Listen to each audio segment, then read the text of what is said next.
माझा आवाज ऐकायला येतोय का?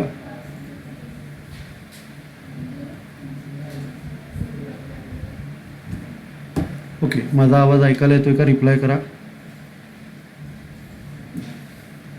ओके, तर आपण स्टार्ट करूया. मी तुम्हाला ऑलरेडी प्रॉब्लेम पाठवलेला आहे.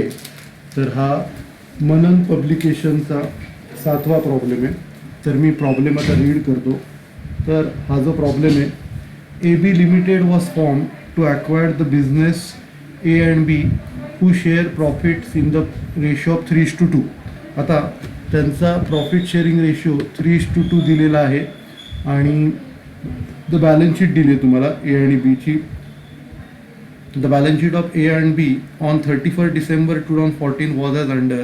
तर इथे तुम्हाला कॅपिटल दिलेलं आहे. कॅपिटल जाणार पार्टनर्स कॅपिटलच्या क्रेडिटला. त्याच्यानंतर एज लोनचं स्पेशल अकाउंट तुम्हाला ओपन करावं लागेल. त्याच्यानंतर बिल्स पेबल आणि सेंट्री क्रेडिटर्स रिअलायझेशनच्या क्रेडिटला.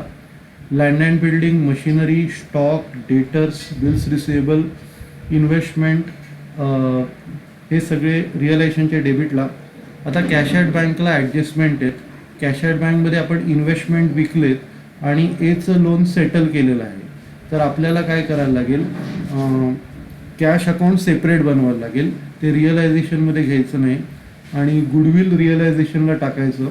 पुढे it was agreed by the company to take over the assets at book value with the exception of land and building, stock and goodwill. म्हणजे सगळे asset balance शीटच्या व्हॅल्यूला घ्यायचे, पण त्यांनी काही एक्सपेक्टेशन दिलेली आहेत. तर एक्सपेक्टेशनमध्ये काय काय आहे, लँड अँड बिल्डिंग, स्टॉक आणि गुडविल त्याच्या नवीन व्हॅल्यू दिलेल्या आहेत. त्या PC आपण कन्सिडर करायच्या आणि त्याच्या व्हॅल्यू दिल्या आहेत. लँड अँड बिल्डिंगची 45,000, स्टॉकची 20,000 आणि गुडविलची 28,800. पुढे investment was retained by the firm. Retained म्हणजे त्यांनी स्वतःजवळ ठेवले अँड सोल्ड फॉर ₹4,000, म्हणजे ते त्यांनी 4,000ला विकलेले आहेत. The firm discharge the loan of Mrs A, म्हणजे जे लोन आहे ते मिसेस एचं आहे, ते फर्मनी पे केलं. आता या 2 ॲडजस्टमेंट असल्यामुळे आपल्याला कॅश ॲट बँक रिअलायझेशनला ट्रान्सफर नाही करायचं, त्याचं सेपरेट अकाउंट ओपन करायचं. म्हणजे कॅश ॲट बँकच्या रिलेटेड काय अकाउंट्स असतील तर ते तुम्हाला त्या अकाउंटला ट्रान्सफर करायला लागतील. द कंपनी टूक ओव्हर रिमेनिंग लायबिलिटीज, बाकीच्या लायबिलिटीज नवीन कंपनीने घेतलेल्या आहेत. The purchase consideration was discharge by issuing 10,000 equity shares of ₹10 each. आता परचेस कन्सिडरेशन कसं पे केलेलं आहे, त्यांना पहिले 10,000 इक्विटी शेअर्स ₹10 दिलेले आहेत आणि balance was paid in cash. आता बॅलन्स किती हे आपल्याला माहीत नाही, म्हणजे बाकीचे पैसे त्यांनी कॅशमध्ये पे केले ते दिलेलं आहे, पण आपल्याला टोटली माहीत नाही आहे. त्यामुळे परचेस कन्सिडरेशनची टोटल कॅल्क्युलेट करायला आपल्याला नेट ॲसेट मेथड वापरावी लागेल. आता नेट ॲसेट मेथड म्हणजे कोणती, आपण ॲसेटच्या टोटलमधनं लायबिलिटीची टोटल वजा करतो, ती नेट ॲसेट मेथड आहे. आणि त्याचं जे सेटलमेंट आहे ते नेट पेमेंट मेथडने आपल्याला कॅल्क्युलेट करायला लागेल. तर या प्रॉब्लेममध्ये परचेस कन्सिडरेशनच्या कॅल्क्युलेशनमध्ये दोन्ही मेथड आहेत. म्हणजे कॅल्क्युलेट करताना तुम्हाला नेट ॲसेट मेथड वापरायची आहे आणि त्याचं सेटलमेंट करताना तुम्हाला नेट पेमेंट मेथड वापरायची आहे. कारण नेट ॲसेट मेथड का वापरायची, कारण तिकडे कॅशचा बॅलन्स किती येणार आपण सहजरित्या कॅल्क्युलेट करू शकत नाही. मागचे जे 2 प्रॉब्लेम दिले होते त्याच्यात तुम्हाला परचेस कन्सिडरेशनची अमाऊंट क्लिअरली दिली होती मागच्या प्रॉब्लेममध्ये, आणि त्याच्या अगोदरच्या प्रॉब्लेममध्ये तुम्हाला परचेस कन्सिडरेशनची अमाऊंट क्लिअरली दिली होती की समजा 3 लाख समजा अमाऊंट आहे आणि 3 लाखपैकी 2 लाख इक्विटी शेअर्स आहेत, तर उरलेले 1 लाख कॅश येणार. पण इथे तसं काही दिलेलं नाही आहे. परचेस कन्सिडरेशनची अमाऊंट तुम्हाला कॅल्क्युलेट करावी लागेल. तर ती कॅल्क्युलेट करण्यासाठी तुम्हाला नेट ॲसेट मेथड वापरावी लागेल. ठीक आहे, तर मी प्रॉब्लेम स्टार्ट करतो. हा मनन पब्लिकेशनचा 7वा प्रॉब्लेम आहे. तर पहिल्यांदा हेडिंग टाकायचं, calculation of purchase consideration net asset method. Calculation of purchase consideration net asset मेथडने आपण ते कॅल्क्युलेट करणार आहोत.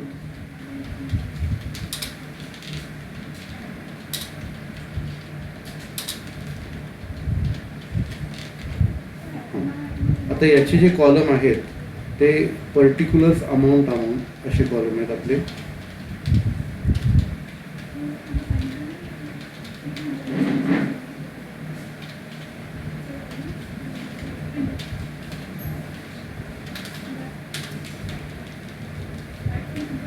पर्टिक्युलर्स आणि 2 अमाऊंटचे कॉलम, हे कॉलम आपल्याला बनवायचे. त्याच्यानंतर आता इथे काय करायचं, पहिल्यांदा लिहायचं ॲसेट्स टेकन ओव्हर. कुठले कुठले ॲसेट्स कंपनीने घेतलेत त्यांची नावं आपल्याला इथे लिहायची आहेत. Assets taken over. आता ॲसेट्स टेकन ओव्हरमध्ये लँड अँड बिल्डिंग, स्टॉक आणि गुडविल त्याच्या नवीन व्हॅल्यू लिहायच्या. पहिलं लँड अँड बिल्डिंग 45,000 लिहिणार.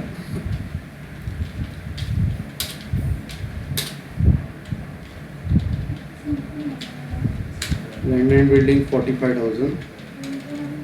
त्याच्यानंतर लँड अँड बिल्डिंगच्या नंतर पुढचं जे आहे ते आहे स्टॉक. मशिनरी, मशिनरीची बॅलन्स शीटची व्हॅल्यू 20,000.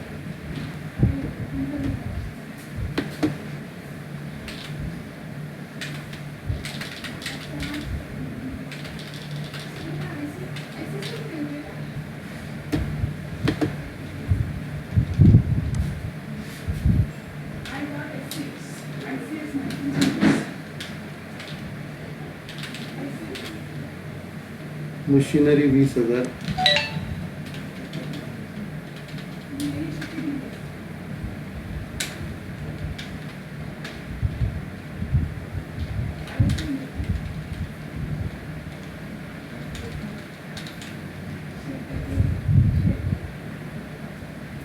मशिनरीच्या नंतर स्टॉकची नवीन व्हॅल्यू दिली आहे 20,000.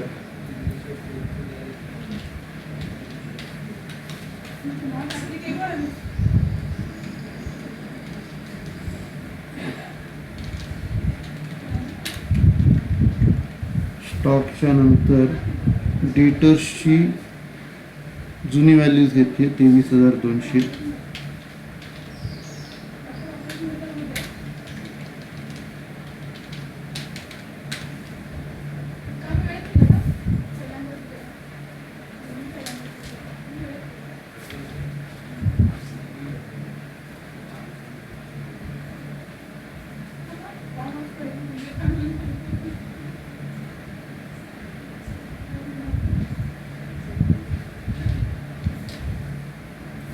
बँकेचं तुम्ही घेऊ नका अमाऊंट, इथे PC मध्ये घ्या बँकेची अमाऊंट 9,600.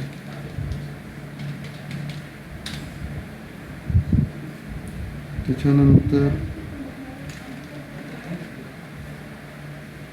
Bills receivable 6,400.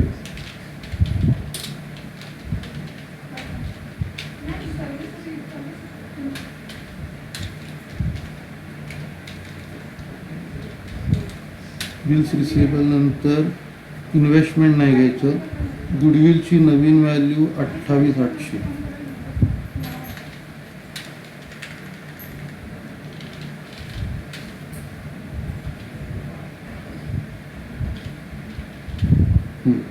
तर हे ॲसेट झाले आणि यांची टोटल घ्यायची.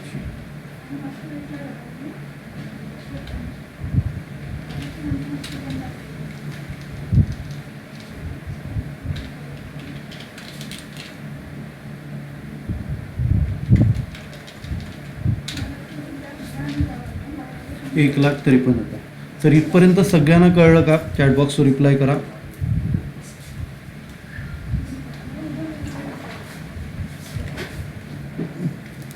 इथपर्यंत सगळ्यांना कळलं का? चॅटबॉक्सवर रिप्लाय करा.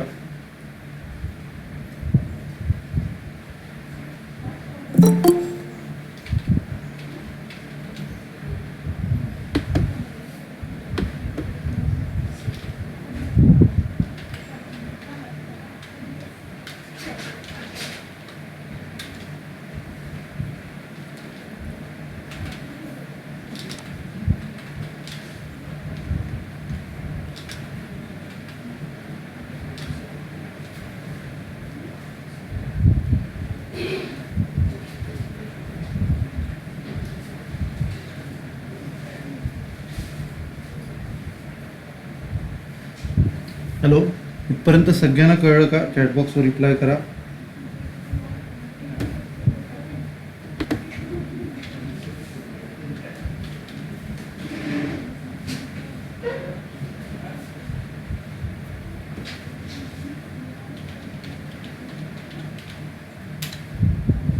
इथपर्यंत सगळ्यांना कळलं का? जर कुठली स्टेप नसेल कळली तर विचारा. सगळ्यांना कळलं का इथपर्यंत? चॅटबॉक्सवर रिप्लाय करा.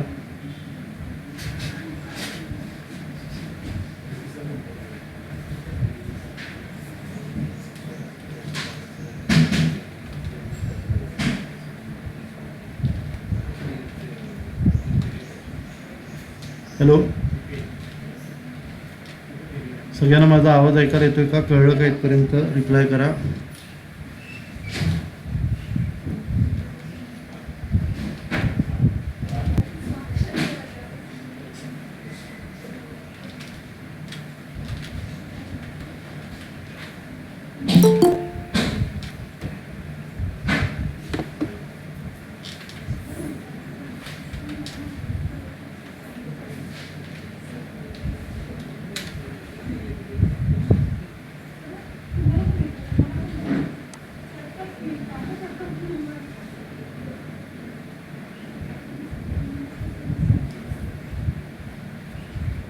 हॅलो, सगळ्यांना कळलं का? रिप्लाय करा.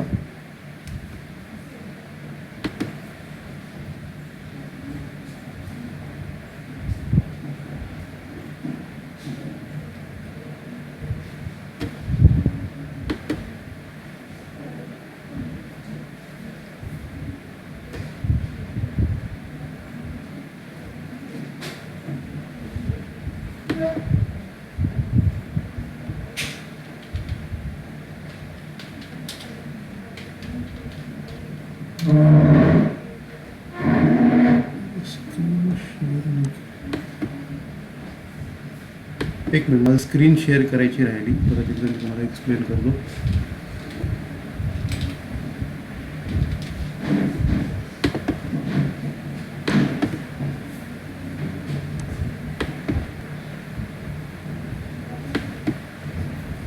ओके,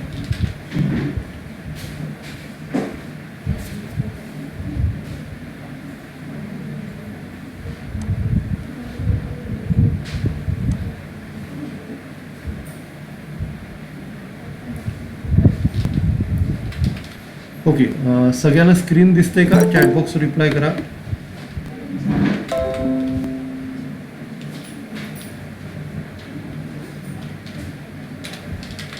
ओके, परत एकदा मी एक्सप्लेन करतो, सगळ्यांनी नीट लक्ष द्या. तर या प्रॉब्लेममध्ये सगळ्यांनी ऐका. या प्रॉब्लेममध्ये लँड अँड बिल्डिंग, स्टॉक आणि गुडविल यांच्या नवीन व्हॅल्यू घेतलेल्या आहेत. लँड अँड बिल्डिंगची 45,000, स्टॉकची 20,000 आणि गुडविलची 28,800. इन्व्हेस्टमेंट घेतलेलं नाही आहे.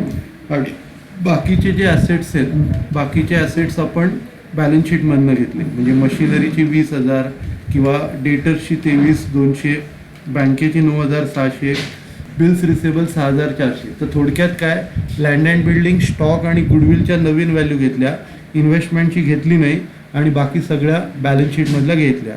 आणि नंतर काय केलं, या सगळ्या व्हॅल्यू घेऊन, या व्हॅल्यू एकदा मी तुम्हाला जरा स्क्रीन वाढवतो, सगळ्यांना एक 5 मिनिटाचा वेळ देतो.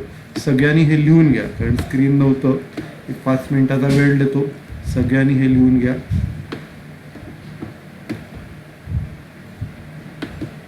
तर calculation of purchase consideration net asset method टाकायचं आणि सगळ्यांनी लिहून घ्या. मी 9:40ला रिझ्यूम करतो.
ओके, तर आपण स्टार्ट करूया.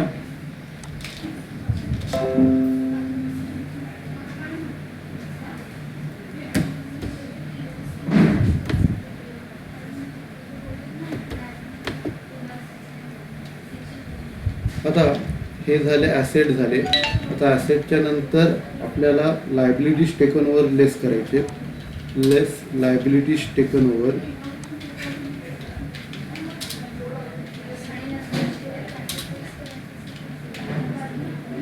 लायबिलिटीज टेकन ओव्हर मध्ये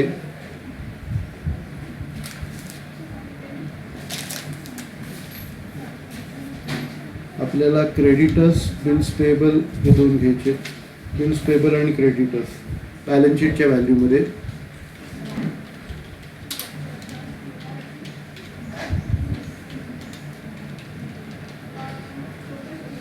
बिल्स पेएबल 7,200, सन्ड्री क्रेडिटर्स 21,600.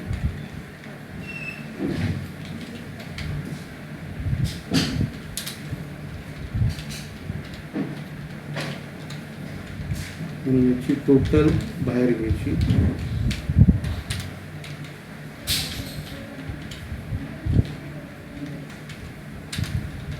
आणि नंतर हे मायनस करायचं म्हणजे आपल्याला परचेस कन्सिडरेशन मिळेल. ॲसेटच्या टोटलमधनं लायबिलिटीची टोटल मायनस करायची.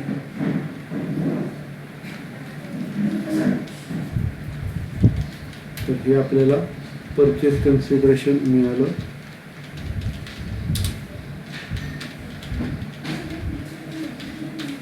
ओके, इथपर्यंत सगळ्यांना कळलं का? चॅटबॉक्सवर रिप्लाय करा. इथपर्यंत सगळ्यांना कळलं का? चॅटबॉक्सवर रिप्लाय करा.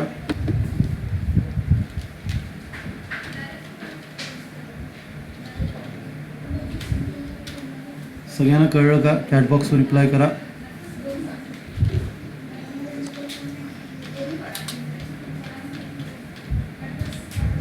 सगळ्यांना कळलं का? रिप्लाय करा चॅट बॉक्सला.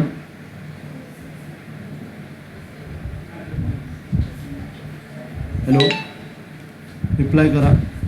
ओके, आता नीट लक्ष द्या. हे आता आपण कॅल्क्युलेट करायचं नेट ॲसेट मेथडने केलं.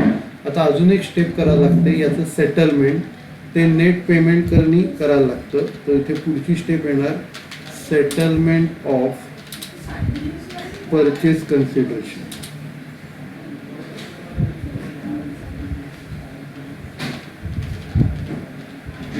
सेटलमेंट ऑफ परचेस कन्सिडरेशन ही आहे नेट पेमेंट मेथड.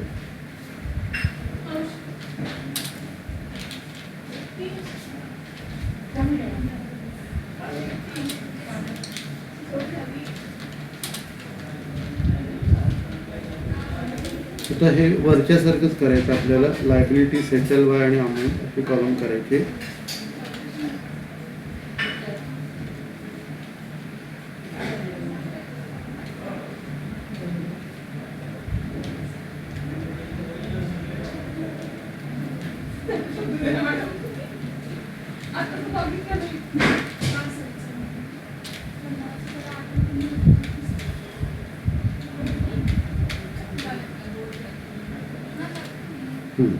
तर कॉलम्स काय करायचे, लायबिलिटी, सेटल बाय आणि amount. Settlement of purchase consideration, net payment method.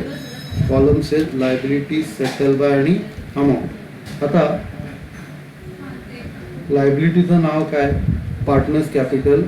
आणि पार्टनर्स कॅपिटल आपण सेटल केली. पहिले इक्विटी शेअर्स दिले.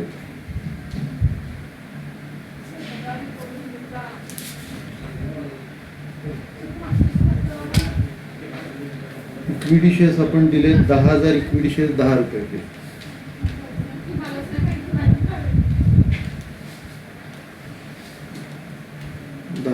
इक्विटी शेअर्स 10 रुपयाचे म्हणजे 1 लाख दिले आपण. त्याच्यानंतर उरलेले कॅश मध्ये दिले.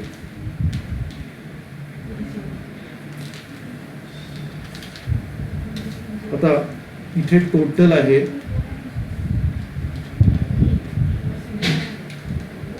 टोटल आपण वरती काढलेली आहे 1,24,200. 1,24,200 पैकी 1 लाख आपण इक्विटी शेअर्स दिले. उरलेले पैसे आपण कॅश मध्ये देणार. 1,24,200. 1 लाख इक्विटी शेअर्स दिले म्हणजे 24,200 बाकीचे कॅश मध्ये देणार. तर इथे आपण काय केलं, अमाऊंट काढण्यासाठी नेट ॲसेट मेथड वापरली. अमाऊंट काढण्यासाठी काय केलं, नेट ॲसेट मेथड वापरली. आणि नंतर त्याच्यापैकी 1 लाख इक्विटी शेअर्स दिले. या अमाऊंटपैकी 1 लाख इक्विटी शेअर्स दिले आणि उरलेली अमाऊंट कॅशमध्ये दिली. उरलेली अमाऊंट कॅशमध्ये 24,200 आपण दिले. तर इथपर्यंत सगळ्यांना कळलं का? चॅटबॉक्सवर रिप्लाय करा.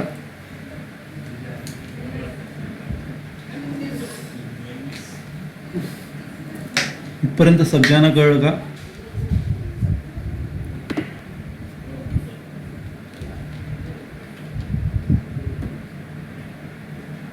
ओके, आता आपल्याला अकाउंट स्टार्ट करायचे आहेत. आपले परचेस कन्सिडरेशन कॅल्क्युलेशन पण केलं आणि सेटलमेंट पण केलं. पुढची स्टेप आपल्याला आता अकाउंट्स ड्रॉ करायची आहेत. अकाउंट्स कुठली कुठली ड्रॉ करायची, पहिलं रिअलायझेशन अकाउंट.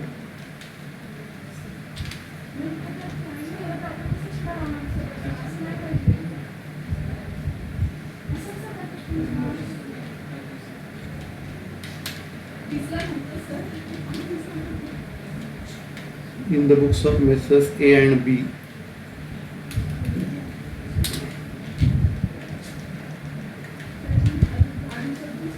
रिअलायझेशन अकाउंट, त्याला अर्ध पेज सोडा. त्याच्यानंतर पार्टनर्स कॅपिटल,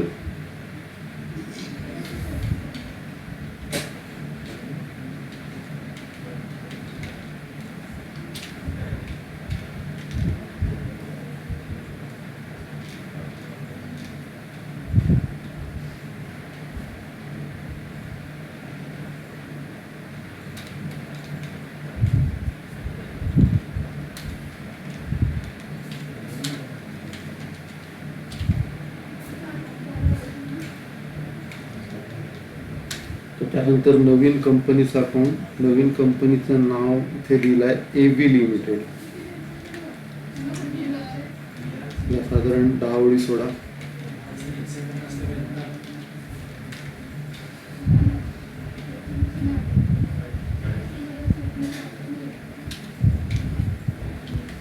पार्टनर्स कॅपिटल नंतर AB लिमिटेड,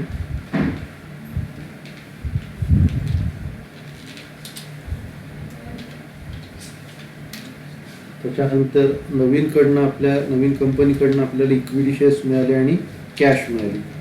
मग याच्या पुढचं जे अकाउंट असणार याला पण 10 ओळी सोडा. याच्या पुढचं account equity shares in AB limited,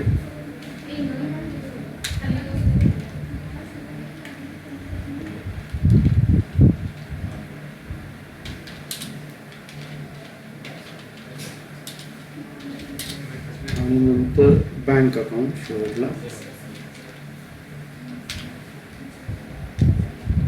याला 7 ओळी सोडा. शेवटचं बँक अकाउंट.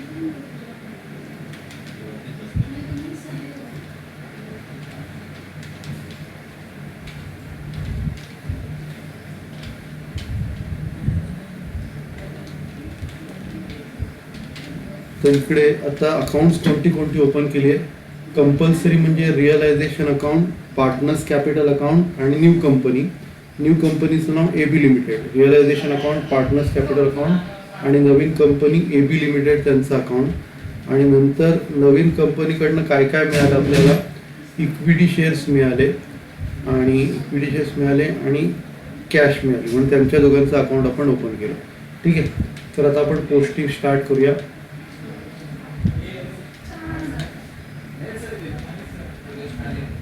पोस्टिंग मध्ये पहिलं कॅपिटल आहे. कॅपिटलच्या क्रेडिटला 64,000 40,000.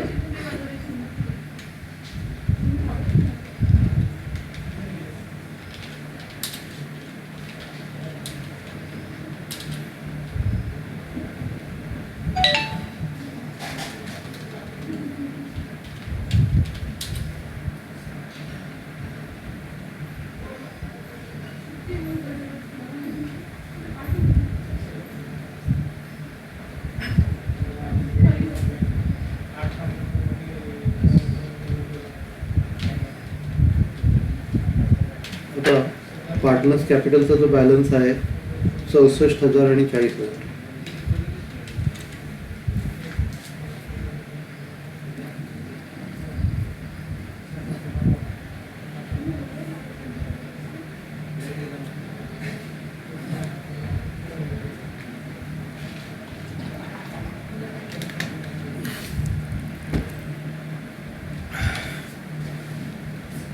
त्याच्यानंतर एचं लोनसाठी सेपरेट अकाउंट तुम्हाला ओपन करायला लागेल.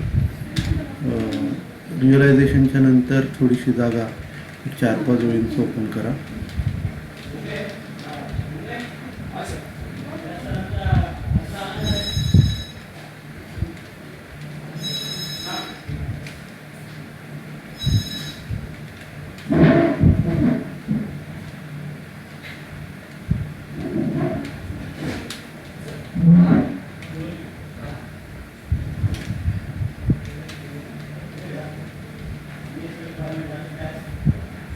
Is loan account.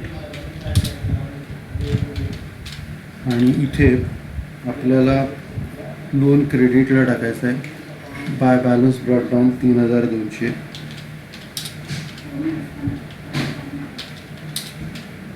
लोनचं most probably अकाउंटच ओपन करायचं. पार्टनरचं लोन असेल तर त्याचं अकाउंट ओपन करून ते इथे क्रेडिटला टाकायचं. बाय बॅलन्स ब्रॉट डाऊन, त्याची जी अमाऊंट आहे 3,200. त्याच्यानंतर बाकीच्या ज्या लायबिलिटीज आहेत त्या रिअलायझेशनच्या क्रेडिटला बाय सन्ड्री लायबिलिटीज.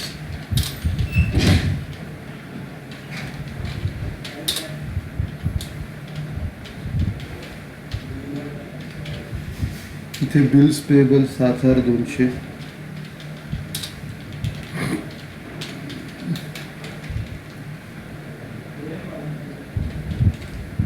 नंतर सन्ड्री क्रेडिटर्स 21,600.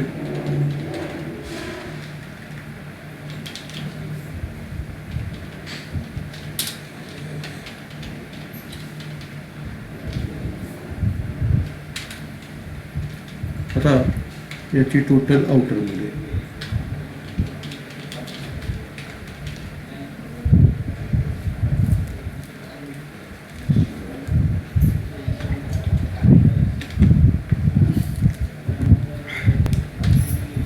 ओके. तर लायबिलिटी साईडची पोस्टिंग सगळ्यांना कळली का?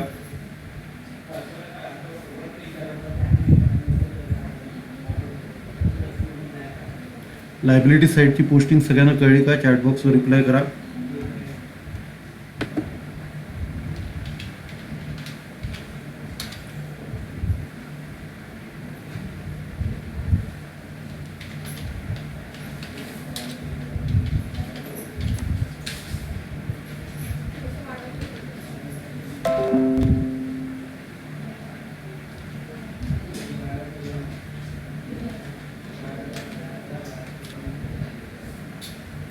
सगळ्यांना पोस्टिंग कळली का?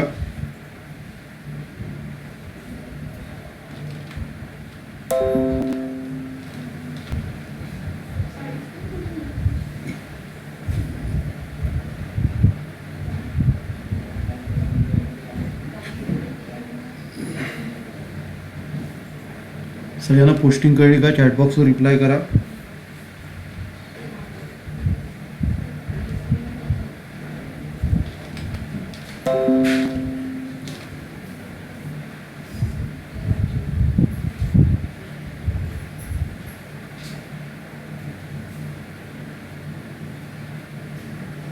हॅलो, सगळ्यांना पोस्टिंग कळली का? चॅटबॉक्सवर रिप्लाय करा.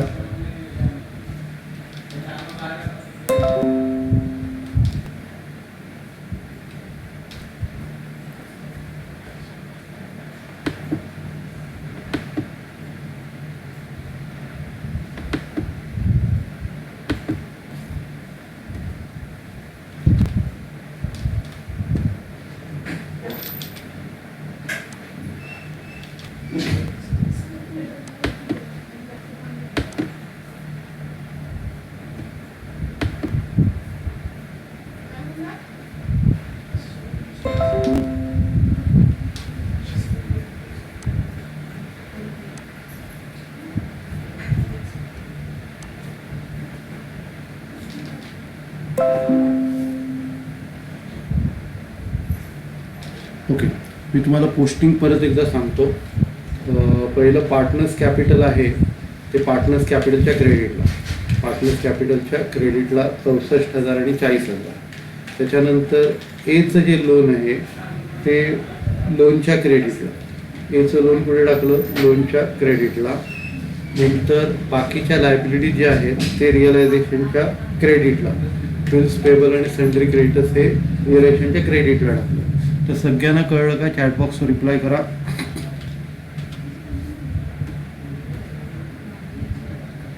सगळ्यांचे रिस्पॉन्स यायला पाहिजे. जर कळलं नाही तर मला विचारायचं.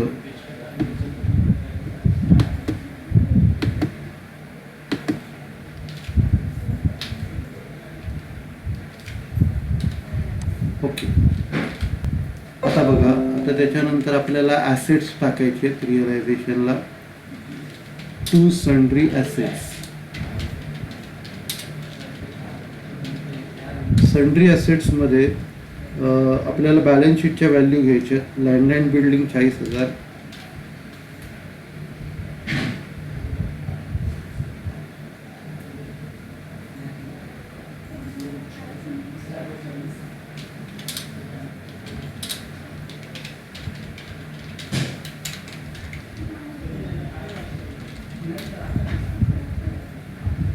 त्याच्यानंतर मशिनरी 20,000,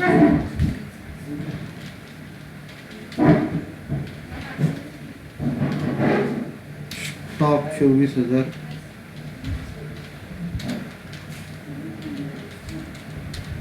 डेटर्स 23,200,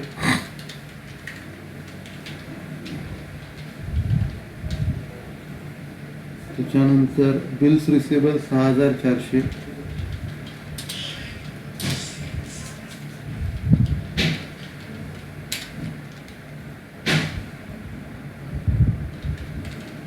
नंतर इन्व्हेस्टमेंट 4,800,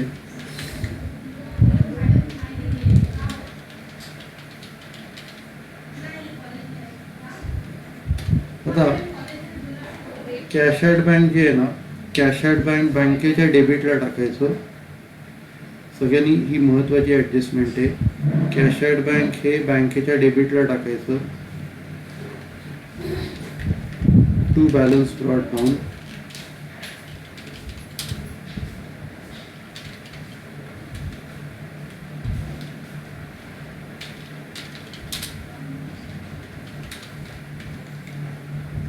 $9,600 पहिल्यांदी बँकेच्या डेबिटला येणार.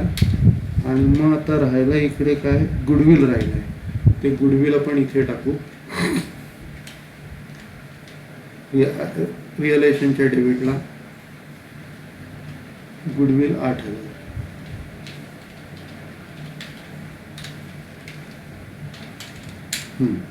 तर आपण आणि यांची टोटल घेऊया. म्हणजे कॅश ॲट बँक सोडून बाकी सगळे ॲसेट्स इकडे आपण टाकले. आणि कॅश ॲट बँक आपण टाकलं कॅश ॲट बँकेच्या डेबिटला.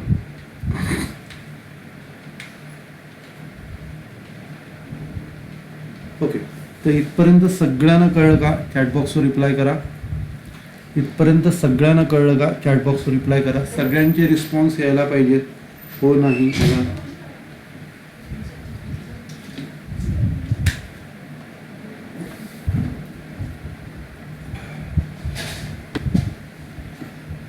मला तुमचे रिस्पॉन्स येत नाही.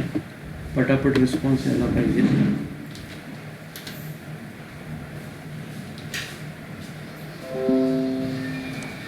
सगळ्यांना ॲसेटचं पोस्टिंग कळलं का?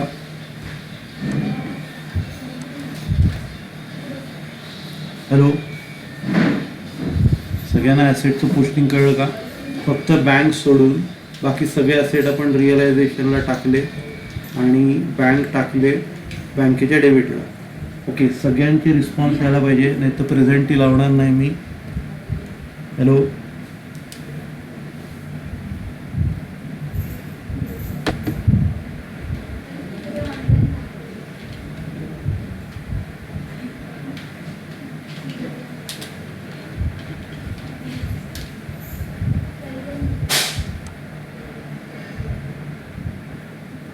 ओके. आता आपलं पोस्टिंग करून झालं. आता नीट लक्ष द्या, महत्त्वाची ॲडजस्टमेंट आहे. आता ही जी बँक आपण टाकली आहे बँकेच्या डेबिटला, पण नवीन कंपनीने ती टेकओव्हर केलेली आहे. तर इकडे काय करायचं, ही जी अमाऊंट आहे हीच अमाऊंट परत रिअलायझेशनला टाकायची. हीच अमाऊंट कुठे टाकायची? रिअलायझेशनला टाकायची. आणि इथे ब्रॅकेटमध्ये लिहायचं ट्रान्सफर.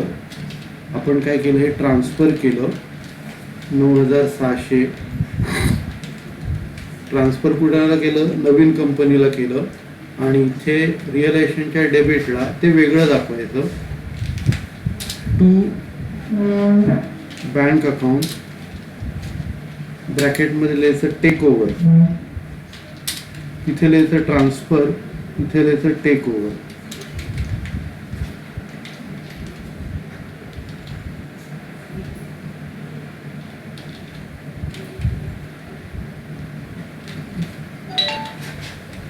$9,600 असं का केलं?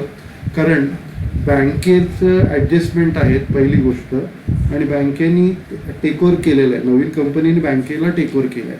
तर इकडे ओपनिंग बॅलन्स आपण इथे डेबिटला लिहिला आणि परत वेगळं ते ट्रान्सफर केलं बँकेच्या क्रेडिटला बाय रिअलायझेशन ट्रान्सफर लिहिलं इथे. आणि इथे आपण काय केलं, रिअलायझेशनच्या डेबिटला to bank takeover, to bank takeover. तर ही ॲडजस्टमेंट सगळ्यांना कळली का? चॅटबॉक्सवर रिप्लाय करा. सगळ्यांचे रिस्पॉन्स फास्ट यायला पाहिजेत. सगळ्यांना ॲडजस्टमेंट कळली का?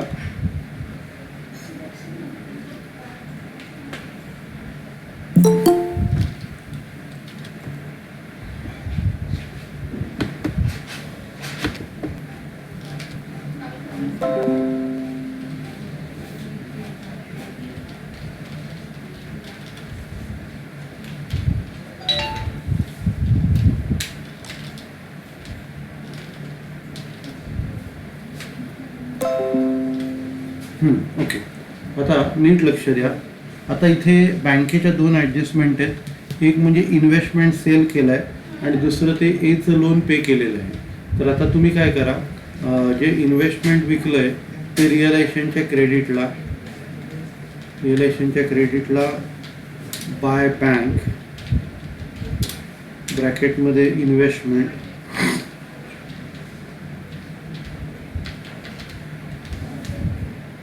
इन्व्हेस्टमेंट आपण विकल्या 4,000 बाय बँक इन्व्हेस्टमेंट 4,000 आणि बँकेच्या डेबिटला टू रिअलायझेशन इन्व्हेस्टमेंट 4,000.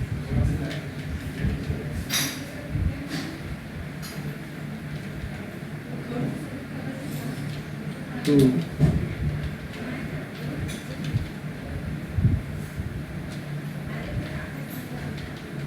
रिअलायझेशन ब्रॅकेटमध्ये इन्व्हेस्टमेंट 4,000.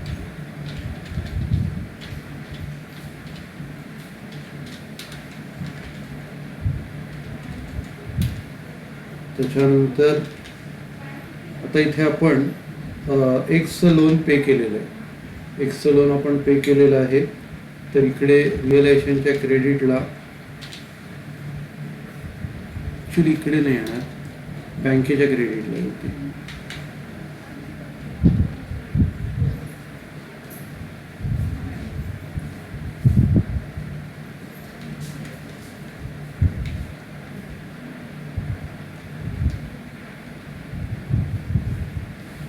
तर इकडे पैसे मिळाले, सॉरी पैसे पे केलेत ना आपण, bye x loan.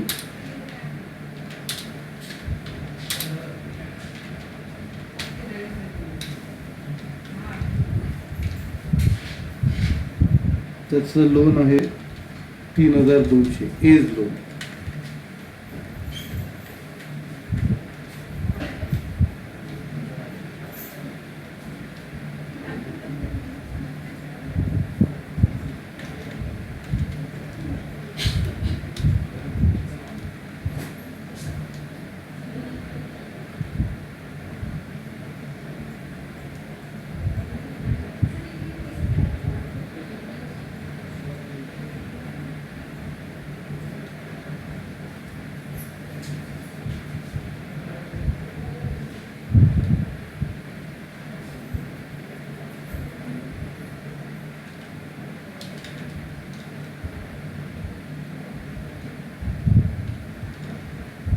Age loan 3,200 आणि एज लोनच्या डेबिटला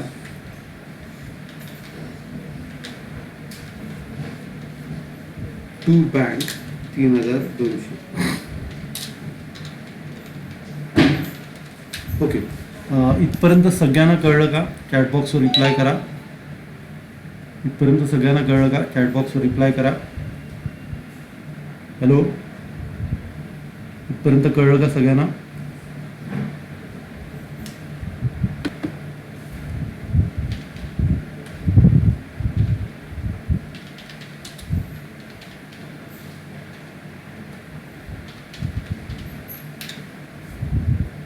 पर्यंत सगळ्यांना कळलं का?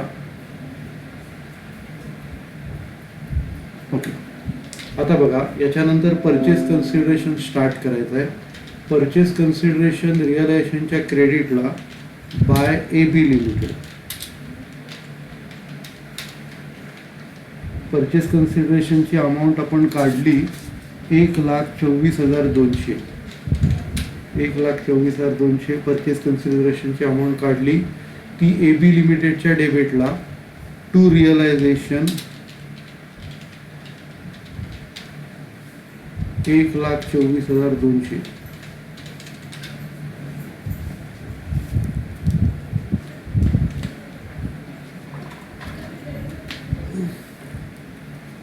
पहिलं PC आपण ट्रान्सफर केलं रिअलायझेशनच्या क्रेडिटला बाय AB लिमिटेड 1,24,200 आणि दुसरा इफेक्ट आपण AB लिमिटेडच्या डेबिटला लिहिला टू रिअलायझेशन 1,24,200. आता याच्या बदल्यात काय काय मिळालं आपल्याला? इक्विटी शेअर्स 1,00,000चे मिळाले बाय इक्विटी शेअर्स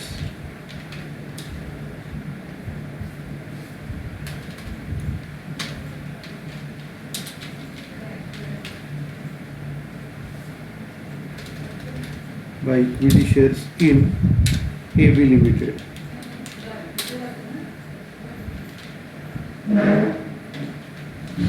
ते आहे 1,00,000.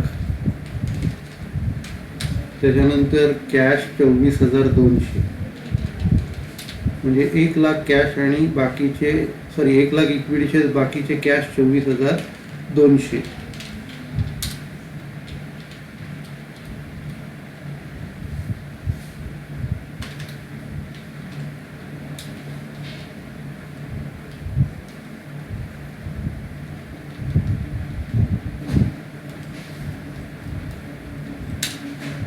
ते टॅली होऊन जाईल.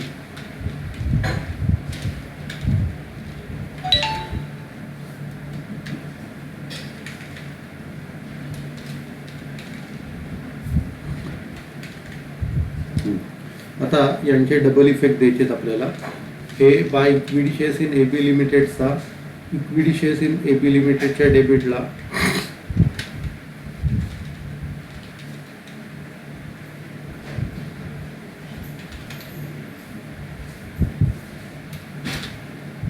To AB limited 1,00,000.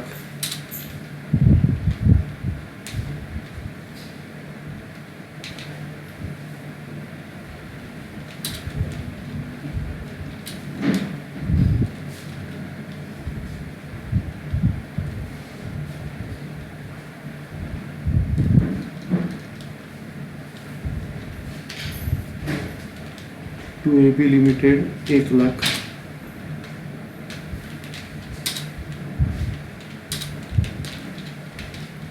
ओके, मी तुम्हाला सोडतो, 5 मिनिटात आपला सम संपेल.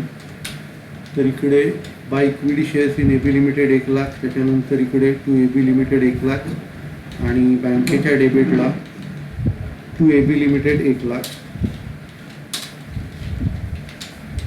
24,200, म्हणजे 1,24,200 पैकी 1,00,000 इक्विटी शेअर्स आणि बँकेला 24,200. त्याच्यानंतर आता आपल्याला काय करायचं आहे, प्रॉफिट कॅल्क्युलेट करायचं आहे. आणि हे इक्विटी शेअर्स आपल्याला पार्टनर्सना द्यायचे आहेत.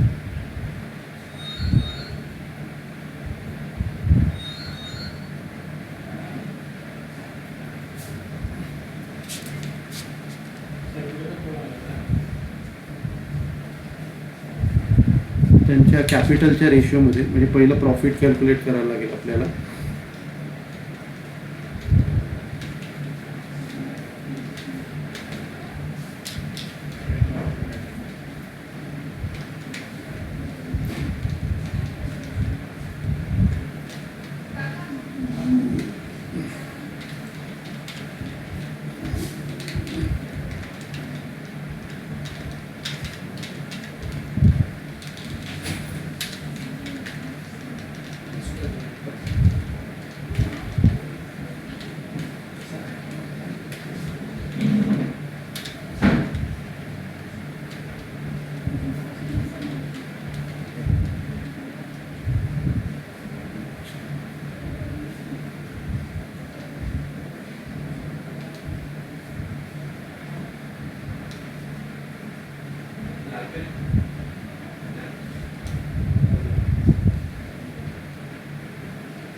प्रॉफिट आला 21,000 रुपये.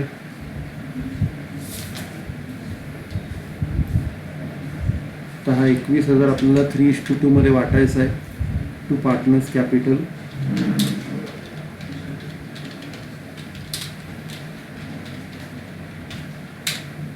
ए आणि बी.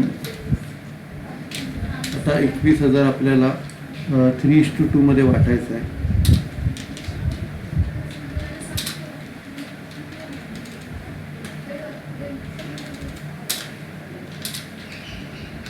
3/5 आणि 2/5.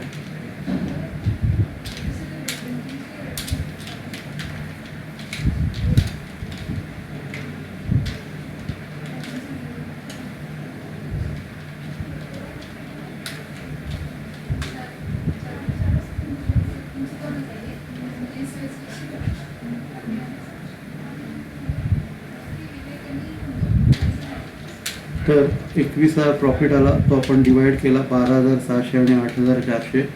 तर तो रिअलाइज पार्टनर्स कॅपिटलच्या क्रेडिटला बाय रिअलायझेशन अकाउंट.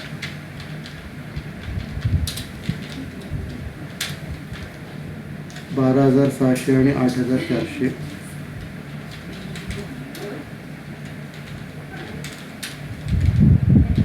आता काय करायचं, यांची टोटल घ्यायची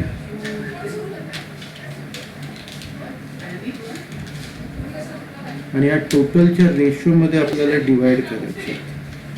इक्विटी शेअर जे 1 लाख मिळाले ते या टोटलच्या रेशोमध्ये डिवाइड करायचे. म्हणजे 76,600 आणि 48,400 या दोघांची टोटल घेऊन त्याच्यात डिवाइड करायचे. दोघांची टोटल 1,25,000. आता याचं डिवायडेशन कसं करणार, 2 equity shares.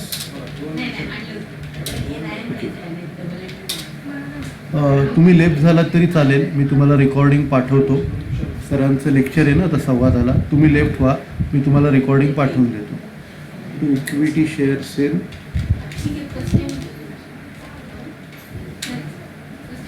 AB limited.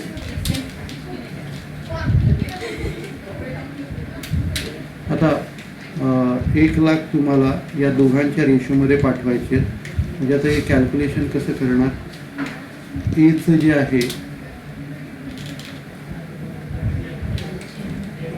1 lakh into 76,600 upon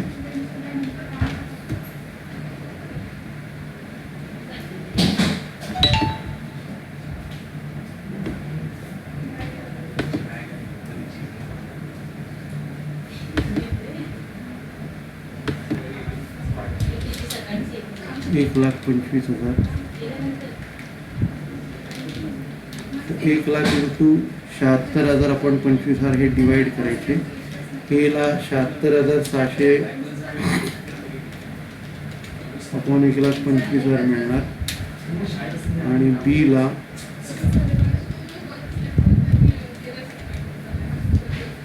48,400.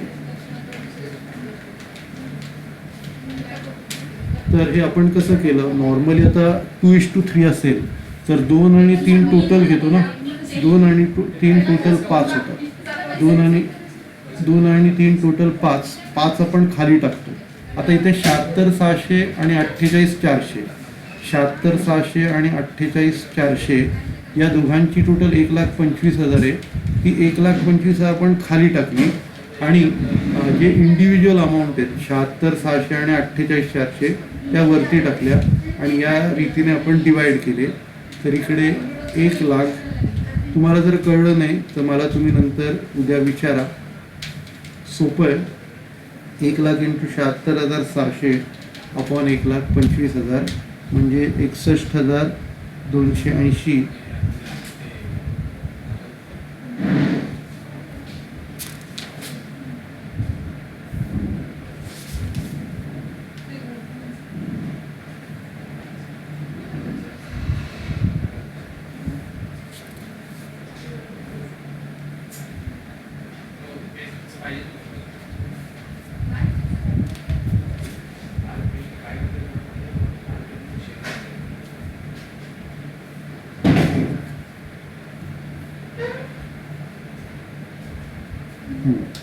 एकसष्ट 280 एला दिले आणि बीला आपण किती देणार, 1 लाख इंटू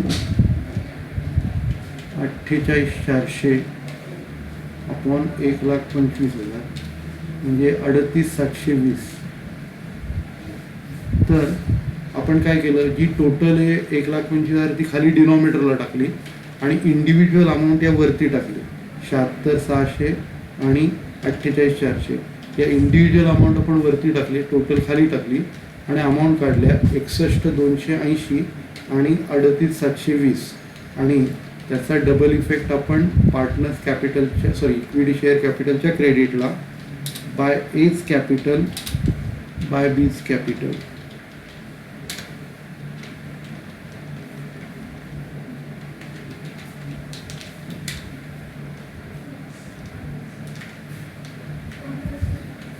$61,280 38,720, 61,280, 38,720.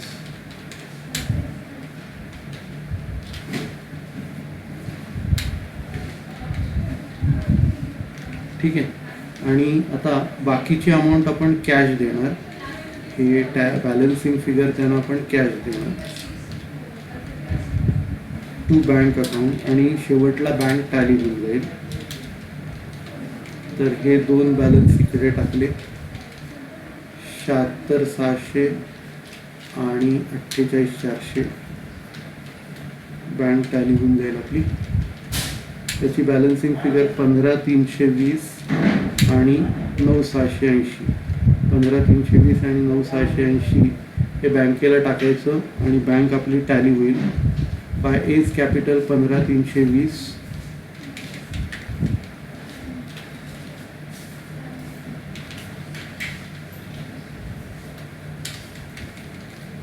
15,320 आणि नंतर बाय बीज कॅपिटल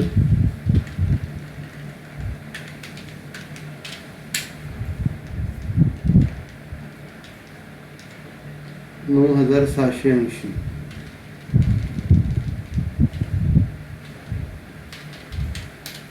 हे बँक अकाउंट टॅली होऊन जाईल. डेबिटची टोटल 37,800, क्रेडिटची टोटल टॅली नाही झाली.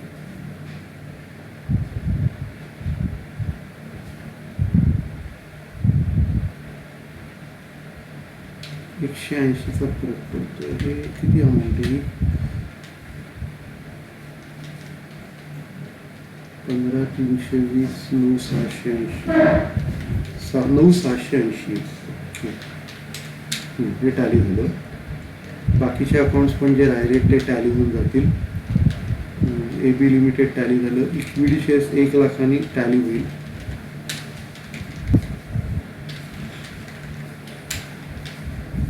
बाकी सगळी टॅली झाली. पहिलं रिअलायझेशन अकाउंट टॅली झालं. नंतर एज लोन पण टॅली होऊन जाईल. 3,200, 3,200.